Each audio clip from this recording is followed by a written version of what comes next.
when the Crop Act was enacted, as minority leaders said, it was a disaster. And the sugar industry nosedived. As we speak, so many children have dropped out of school because their parents cannot afford school fee. The impact of that has not been realized and may not be realized now. That's why you have so many young people wandering about without what to do.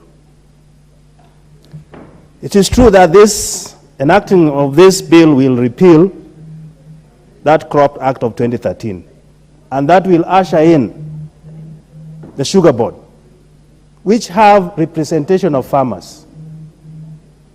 So when we talk of pricing according to sucrose content, they will be a part of that decision, and that will make the sugar pricey. The other thing, as has been alluded with the honorable member, is the creation of the research institute. We are in a very competitive atmosphere, including commercial area, that if we don't research and come up with the right things to do, then we are lagging behind. Mr. Speaker, I also want to thank this committee, especially the originator of this, Honorable Wangwe. The issue of levy as portioned, the 15%, the 4%, the 16%, which are going to support the farmers in research and all that, is well timed. Because even as we are struggling now, farmers do not get what they produce. They don't get any profit from what they are farming at the same time. But this will also help in credit and advances to the farmers so that they can do good farming. Mr. Speaker, one thing which I'm requesting that we look into when we come to clause 34 is the power which we want to give the CS to determine and gazette what levy to do on local production of sugar. I think if we do that, we will be giving a lot of power. Why don't we just specify, as it is specified for importation, 10%, which I think should go to 15%. So if it is 4, if it is 2, let us put it to the law, not giving leverage for the CS to make that decision. That is where corruption starts. So I think when it comes to the committee of the whole house, we can talk about that.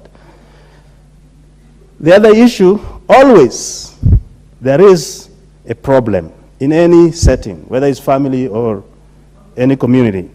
There is always a problem. There is dispute.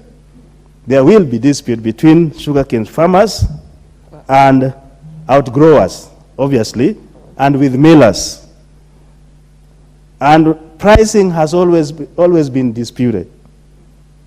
Contract farming has always been disputed. But this bill provides a tribunal which is going to preside over this. I think that is a progress. In closing, because I would like also members to be brief so that many members can finish this. If this is done, we'll have farm improvement among them, including Dewa, which is the main income is sugarcane. We'll also have farm inputs cheaper for farmers to afford. The farming operations, which is very difficult. Sometimes the weighing machine or the roads and all this will be taken care of by the board. That's a good thing. And lastly, the price stabilization. That will be a jackpot for all farmers. So with those few, I want to support this and encourage members, please be assured so that we can finish this and go to the committee of the whole house. Thank you, Mr. Speaker.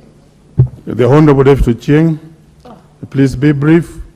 As much as you can, if you can, so that many members can speak on this. Thank you. Mr. Speaker, I'm already brief, so I'm really quite short, can you imagine?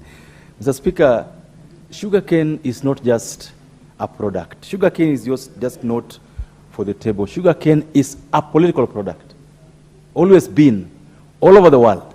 In fact, there are only 2 barons in the world.